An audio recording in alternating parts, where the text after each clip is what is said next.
आइए शुरू करते हैं न्यूज पथ पर सफर। सबसे पहले आपको दिखाते हैं ऐसी तस्वीरें जिनका जिक्र सरेरा है। ये तस्वीरें सुर्खियों में भी है और सोशल मीडिया पर भी है।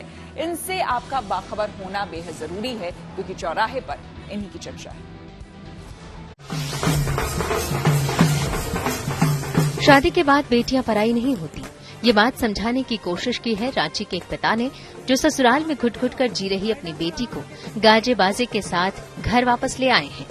दरअसल रांची के रहने वाले प्रेम गुप्ता को जब पता चला कि उन्होंने अपनी बेटी की शादी एक ऐसे लड़के से कर दी है जो पहले से शादीशुदा है और उनकी बेटी के साथ धोखा हुआ है, तो लीगल प्रोसेस में जाने से पहले वो बैंड बाजा लेकर बेटी के ससुराल पहुंचे और गाजे बाजे और आतिशबाजी के साथ शान से अपनी बेटी साक्षी को घर वापस ले आए। साथ ही उन्होंने सोशल मीडिया पर पोस्ट शेयर करके लिखा कि बेटियां और बहुएं अनमोल होती हैं, उनका हर हाल में सम्मान होना चाहिए।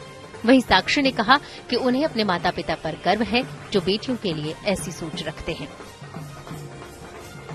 फाइनली मैं बाहर आ चुकी हूँ। मेरे फैमिली ने मुझे लेके आए हैं इस तरीके से, तो मुझे बहुत बहुत खुशी है। मैं रिस्पेक्ट करती हूँ मेरी दादी को और अपने पापा को कि उन्होंने मतलब इतना अनोखा मुझे ये रिस्पेक्ट दिया है कि मैं समाज में सर उठाकर जी सकती हूँ। जगह जगह रामलीला का मंचन हो रहा है और अब रावण दहन की तैयारी है। यूपी के गाजीपुर में 65 फीट का हाईटेक रावण बनाया गया है जो रावण की तरह अट्टहास भी करेगा। पिछले 2 महीने से रावण के इस हाईटेक पुतले के साथ साथ आधा दर्जन से ज्यादा पुतलों को बनाने की तैयारी चल रही है। इस हाईटेक रावण को आकार देने वाले कलाकार छोटीलाल प्रजापति के मुताबिक 65 फीट का ये रावण इस बार खूब अट्टहास करेगा और राम रावण युद्ध के बाद रिमोट से उसमें आग लगेगी और धू धू कर जलेगा। पश्चिम बंगाल की दुर्गा पूजा खास पहचान रखती है। इन दिनों वहां हर ओर इस त्योहार की रौनक है। ये तस्वीरें कोलकाता की हैं, जहां की एक ट्राम में दुर्गा प्रतिमा स्थापित की गई है। खास बात यह है कि इसकी पूरी साज सज्जा इन ट्रांसजेंडरों ने मिलकर की है। ये है दिल्ली में रावण के पुतलों का सबसे बड़ा बाजार। यहाँ के ततारपुर इलाके में कारीगर दिन रात इन्हें आकार देने में जुटे हैं। यहाँ बनने वाले पुतलों की ऊंचाई 5 फुट से लेकर 50 फीट तक की है। हालांकि ऑर्डर मिलने पर यहाँ 100 फीट का रावण भी बनता है। खास बात यह है कि इसमें इस्तेमाल बांस असम से और कागज जापान से मंगाया जाता है। नवरात्र में जहां घरों और दुर्गा मंदिरों में कलश स्थापना होती है, वहीं झारखंड के देवघर में एक शख्स ने अपने शरीर पर ही कलश धारण कर लिया। देवघर के दर्दमारा गांव में बने इस मंदिर में माता का ये भक्त नवरात्र के 9 दिनों तक इसी अवस्था में उपवास में रहेंगे। जिंदगी का सफर सुहाना हो, इसके लिए सावधान रहना जरूरी है। रोजमर्रा के आपाधापी में कुछ देर बैठकर सोचना समझना भी जरूरी है कि आपके आसपास क्या हो रहा है और जो कुछ हो रहा है उससे हमारी जिंदगी, हमारा परिवार कैसे प्रभावित हो सकता है। इसलिए हॉर्न बजाकर बाखबर करने वाली खबर जरूरी होती है। और आज की ये खबर लिफ्ट के मामले में बढ़ती जा रही लापरवाही से जुड़ी है। नोएडा और गाजियाबाद की सोसाइटीज में अक्सर लिफ्ट के अटकने की खबर आती है। कभी कोई बुजुर्ग महिला तो कभी कोई बच्चा लिफ्ट में फंस जाता है। कई बार हालात ऐसे हो जाते हैं कि बड़ी मुश्किल से लोगों को लिफ्ट से निकाला जाता है। अगर लगातार ऐसे मामले सामने आ रहे हैं तो यकीनन मसला लिफ्ट की मेंटेनेंस का है। अब सवाल है कि लिफ्ट को दुरुस्त कैसे किया जाए। यूपी सरकार ने लगाम कसने के लिए एक सख्त कानून का ड्राफ्ट तैयार किया है। यानी कि अब ऊंची बिल्डिंग में रहने वालों की मुश्किल दूर हो सकती है, क्योंकि मुद्दा सुरक्षा से जुड़ा है। इसलिए जरूरी है कि इसे लेकर हॉर्न बजाया जाए। इसके तहत बगैर पंजीकरण के कोई भी लिफ्ट नहीं लगा सकेगा। इस प्रस्तावित एक्ट में सभी प्रकार के लिफ्ट और एक्सकेलेटर दोनों ही आएंगे। संस्थान चाहे सरकारी हो या निजी, सभी लिफ्ट और संचालक इसके दायरे में आएंगे। लापरवाही की वजह से हादसा होने पर 1 लाख रुपए जुर्माने का प्रावधान किया गया है। प्रावधान है कि घरेलू छोड़कर दूसरी सभी लिफ्ट में प्रशिक्षित ऑपरेटर रखना जरूरी होगा। एजेंसी या बिल्डर को लिफ्ट का मेंटेनेंस कराना होगा। जो भी संस्था लिफ्ट लगाने का आवेदन करेगी, उसके लिए ये जरूरी किया जाएगा कि वो ऑटो रेस्क्यू डिवाइस वाली लिफ्ट को ही लगाए। ऑटो रेस्क्यू डिवाइस की वजह से अचानक बिजली जाने या तकनीकी खराबी आने पर लिफ्ट बीच में नहीं अटकती, बल्कि किसी फ्लोर पर रुक जाती है और उसका दरवाजा खुद ही खुल भी जाता है। इस ड्राफ्ट के तहत मालिक या संस्था द्वारा लिफ्ट का थर्ड पार्टी बीमा भी कराना शामिल किया गया है, ताकि कोई हादसा होने पर पीड़ित पक्ष को मुआवजा दिलाया जा सके। कानून का असली मकसद लिफ्ट के मेंटेनेंस में होने वाली लापरवाही को रोकना है। नोएडा या गाजियाबाद की सोसाइटीज में आम शिकायत है कि कुछ अंतराल पर लिफ्ट की ऑडिट नहीं होती, सर्विसिंग नहीं होती, न कोई गार्ड रहता है और न ही लिफ्ट के अंदर अलार्म के बटन काम करते हैं। ये तस्वीर नोएडा की है। कुछ दिन पहले एक परिवार लिफ्ट में फंस गया और बड़ी मुश्किल से उन्हें बाहर निकाला गया। ये हाल नई सोसाइटीज का है और चिंता तब दिन मैं अपने 6th फ्लोर से उतर रहा था। 30वीं मंजिल के बाद में उतरने के बाद में लिफ्ट अचानक फ्री हो गई और वो एक झटके से 0 पे आके रुकी धड़ाम से। तो ऐसे में आप खुद ही समझ सकते हैं कि उस इंसान की मनोस्थिति क्या रही होगी। देश के कई राज्यों मसलन महाराष्ट्र, गुजरात, पश्चिम बंगाल या केरल में लिफ्ट एक्ट पहले से लागू है और अब हालात देखते हुए उत्तर प्रदेश सरकार भी कानून लाने जा रही है। उम्मीद की जा सकती है कि इससे लिफ्ट के बंद होने, टूटकर गिरने और अन्य वजहों से होने वाले हादसों पर लगाम लगेगी।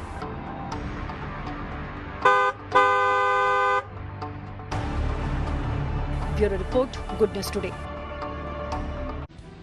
यूपी के लिफ्ट एक्ट को शीतकालीन सत्र में पेश किया जा सकता है। इसके प्रावधानों को समझने के लिए हमने बात की ऊर्जा विभाग के अपर मुख्य सचिव महेश कुमार गुप्ता से। उत्तर प्रदेश में अभी आज की तिथि में लिफ्ट एक्ट के नाम से कोई चीज नहीं है, जबकि कई प्रांतों में ये एक्ट लागू है। इस दिशा में हम लोगों ने एक ड्राफ्ट तैयार किया है और इंटर डिपार्टमेंटल कंसल्टेशंस शुरू कर दिए हैं। तो जैसे जैसे जो भी फीडबैक लोगों के आएंगे स्टेक होल्डर कंसल्टेशन से, उसमें जो भी और इम्पोर्टेंट चीज़ें आएंगी उसको हम कैसे एनुमरेट करेंगे, उसको भी व्यवस्था कैसे करेंगे, उसको भी विचार किया जाएगा।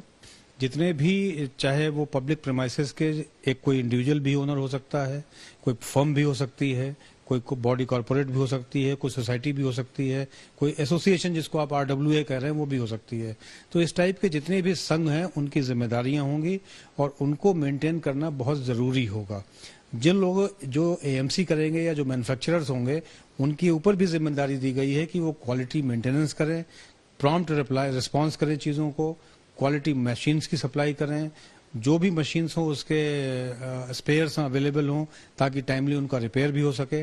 और इसमें यह भी हम लोगों ने व्यवस्था रखी है कि कहीं अगर जो पब्लिक प्लेस की लिफ्ट्स लगी हैं वहां पर ऑपरेटर मैंडेटरली रखा जाए, ताकि अगर कोई फंस जाता है, कल को कोई बात हो जाती है तो उसका तुरंत निदान हो सके और जो ऑपरेटर रखा जाए उसकी प्रॉपर ट्रेनिंग भी होनी अनिवार्य है।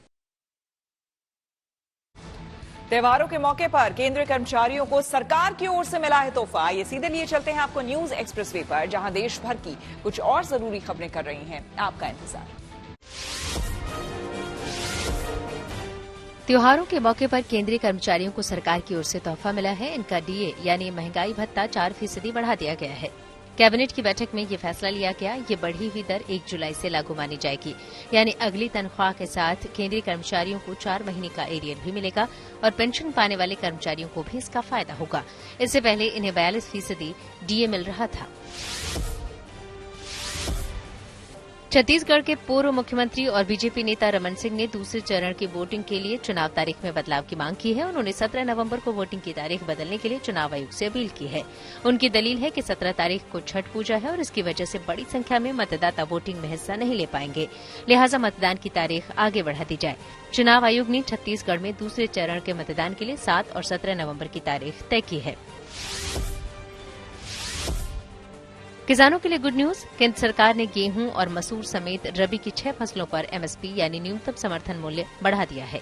किसानों को पिछले साल की तुलना में तिलहन और सरसों में 200 रुपए प्रति क्विंटल, मसूर पर 425 रुपए प्रति क्विंटल, गेहूं पर 150 रुपए, जौ पर 115 रुपए, चना 105 रुपए और सनफ्लावर पर 150 रुपए प्रति क्विंटल MSP बढ़ा दिया है। टीवी पत्रकार सौम्या विश्वनाथन केस में दिल्ली की साकेत कोर्ट ने सभी आरोपियों को दोषी करार दिया। सौम्या विश्वनाथन की हत्या 30 सितंबर 2008 को उस वक्त हुई थी जब वो देर रात अपनी कार से घर लौट रही थी। उसी दौरान उनकी गोली मारकर हत्या कर दी गई थी। हत्या के सिलसिले में 5 लोगों रवि कपूर, अमित शुक्ला, बलजीत मलिक, अजय कुमार और अजय सेठी को गिरफ्तार किया गया, जिन्हें अब अदालत ने हत्या का दोषी पाया है।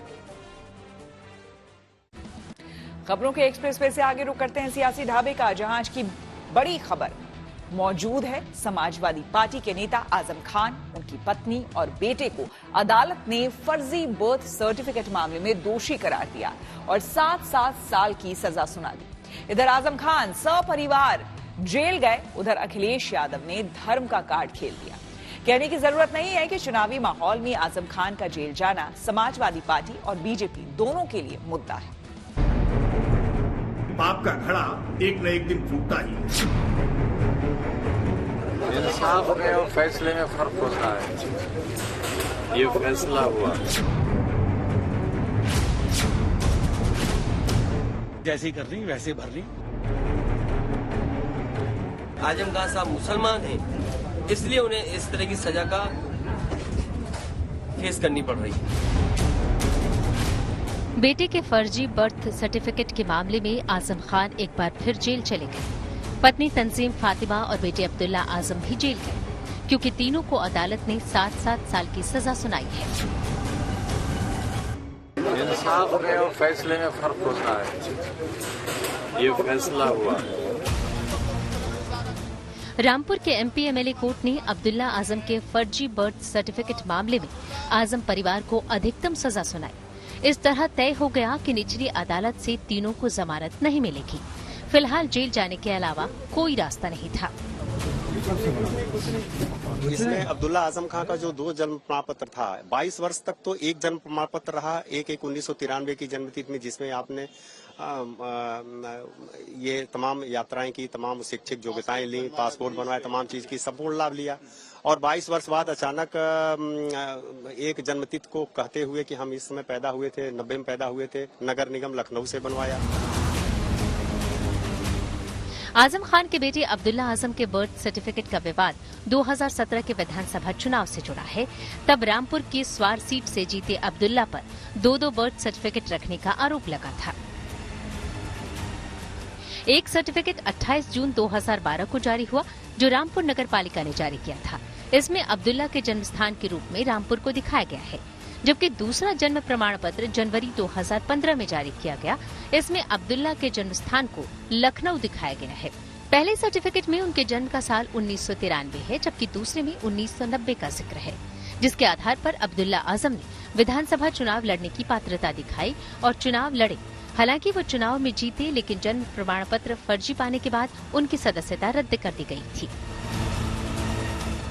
इस मामले में बीजेपी विधायक आकाश सक्सेना ने 2019 में पुलिस में शिकायत दर्ज कराई थी, जिसमें आजम खान और उनकी पत्नी को भी आरोपी बनाया गया था। आज कोर्ट ने अलग अलग धाराओं में तीनों को दोषी पाते हुए सजा सुनाई। उनको को ताक पर रखकर और व्यक्तिगत फायदे के लिए अपने बच्चों को विधायक बनाने और अपने परिवार के लोगों को ऐसे कराने के लिए आगे आते थे। क्या आप इसे बड़ी जीत मानते हैं? बिल्कुल, ये शुरुआत है, अभी लंबी लड़ाई है। और आज का जो फैसला है, ये अपने आप में वाकई एक ऐतिहासिक फैसला है। रामपुर का प्रोसिक्यूशन, हमारे AG साहब भी आज लखनऊ से आए हुए हैं, और ये एक कानून की जीत है। 2 दिन पहले ही आजम परिवार की तरफ से बहस के लिए और समय की मांग की गई थी, लेकिन कोर्ट ने उसे नहीं माना। उसके बाद से ही लग रहा था कि इस मामले में आजम परिवार को सजा हो सकती है। इसलिए जब परिवार घर से कोर्ट के लिए निकला, मायूसी उनके चेहरे पर साफ थी। लोकसभा चुनाव को देखते हुए झटका समाजवादी पार्टी के लिए भी है। इसलिए अखिलेश यादव ने कोर्ट के प्रति सम्मान दिखाते हुए धर्म का कार्ड भी खेल दिया। बीजेपी के लोगों का कहना है, बीजेपी के अंदर के लोग हैं, जो अंदर लोग बैठे हैं, उन तक ने कहा कि आजम खान साहब मुसलमान हैं, इसलिए उन्हें इस तरह की सजा का फेस करनी पड़ रही है। सत्ता के रसूख में आजम खान ने कानून को अपने बूटों तले रौंदा था, लेकिन पाप का घड़ा एक न एक दिन फूटता ही है, और आजम खान को आज अपने किए की सजा मिल रही है। चुनावी मौसम में परिवार समेत आजम खान के जेल जाने से सियासी पारा चढ़ गया है। संकेत है कि समाजवादी पार्टी इसे मुद्दा बनाने की कोशिश करेगी। Bureau report, good news today. Telangana में चुनाव प्रचार शुरू करने से पहले राहुल गांधी ने एक बार फिर अडानी को लेकर केंद्र सरकार पर तीखा हमला किया। राहुल ने एक ब्रिटिश अखबार में छपी रिपोर्ट दिखाते हुए आरोप लगाया कि विदेश में खरीदे गए कोयले के दाम को बढ़ा चढ़ाकर बताया गया और इस तरह भारत में 32,000 करोड़ रुपए का घोटाला हुआ। इसको अच्छी तरह देखिए, ये दुनिया का एक सबसे जरूरी फाइनेंशियल न्यूज़पेपर है, फाइनेंशियल टाइम्स ऑफ लंदन। इसमें Adani and the mysterious coal price rise. लंबी कहानी है। पहले हमने 20,000 करोड़ रुपए की बात की थी और सवाल पूछा था ये पैसा किसका है, कहां से आया। अब पता लगता है 20,000 करोड़ का फिगर गलत था, उसमें 12,000 करोड़ और ऐड हो गए हैं, तो अब टोटल फिगर 32,000 करोड़ का हो गया है। ये स्वीपिंग एलिगेशन के गुलगुले और सीरियस फ्रस्ट्रेशन के सिलसिले ने मुल्क की पार्टी को मोहल्ले की पार्टी महंगा बना दिया है। अब जब स्वीपिंग स्टेटमेंट का ये गुलगुला और सीरियस फ्रस्ट्रेशन का सिलसिला जारी रहेगा तो इसमें इसी तरह के तर्कों की कंगाली कुतर्कों की मवाली के रूप में दिखाई पड़ेगी। इन 9 सालों में 9.5 सालों में 900 से ज़्यादा इन लोगों ने हिट एंड रन का काम किया। एक दिन आरोप लगाते हैं, दूसरे दिन गायब हो जाते हैं। आरोपों में न तर्क होता है, न तथ्य होता है, न सच्चाई होती है, लेकिन इनको कहीं ना कहीं से प्रायोजित सुपारी मिलती है और उस सुपारी को लेकर के ये देश में भारत को बदनाम करने, भारत की अर्थव्यवस्था को कहीं ना कहीं नुकसान पहुंचे उसकी कोशिश करते हैं। न्यूज पर आगे है धन बाजार, जहां शेयर बाजार से लेकर कारोबार तक की सभी अहम खबरें होती हैं और इसका सीधा रिश्ता आपकी आमदनी आपकी जेब से होता है। तो तेज रफ्तार खबरों के बीच ये जरूरी खबरें छूट ना जाए, इसलिए सीधे आपको लिए चलते हैं धन बाजार। शेयर बाजार में भारी गिरावट देखी गई। सेंसेक्स 551 अंक फिसल गया और ये 65,877 पर बंद हुआ। ये गिरावट निफ्टी में भी जारी रही। निफ्टी 140 अंक गिरकर 19,671 के स्तर पर पहुंच गया। इस दौरान लगभग सभी सेक्टरों के शेयरों में गिरावट दर्ज की गई। दिल्ली सराफा बाजार में सोने चांदी के भाव में तेजी देखी गई। सोना 500 रुपए महंगा हो गया, यानी दिल्ली में अब 10 ग्राम सोने की कीमत 60,650 रुपए पर पहुंच गई। इसके साथ ही चांदी भी 1,000 रुपए महंगी हो गई और दिल्ली में अब 1 किलो चांदी की कीमत 74,700 रुपए हो गई। दिवाली से पहले रेलवे ने अपने 12 लाख कर्मचारियों को दिवाली का तोहफा दिया है। कैबिनेट बैठक में सरकार ने रेलवे के कर्मचारियों के दिवाली बोनस को मंजूर कर लिया है, यानी कि रेलवे अब ग्रुप सी और ग्रुप डी के करीब 12 लाख कर्मचारियों को उनकी 78 दिन की सैलरी के बराबर बोनस देगा। चीनी के निर्यात पर लगे प्रतिबंध को सरकार ने अगले आदेश तक के लिए बढ़ा दिया है। इसका मतलब कि चीनी के एक्सपोर्ट पर प्रतिबंध 31 अक्टूबर 2023 के बाद भी जारी रहेगा। इसमें raw sugar, refined sugar, white sugar और ऑर्गेनिक शुगर सभी शामिल हैं। सरकार ने ये रोक त्योहारी सीजन को ध्यान में रखते हुए लगाई है ताकि बाजारों में चीनी के दाम और मांग की आपूर्ति की जा सके।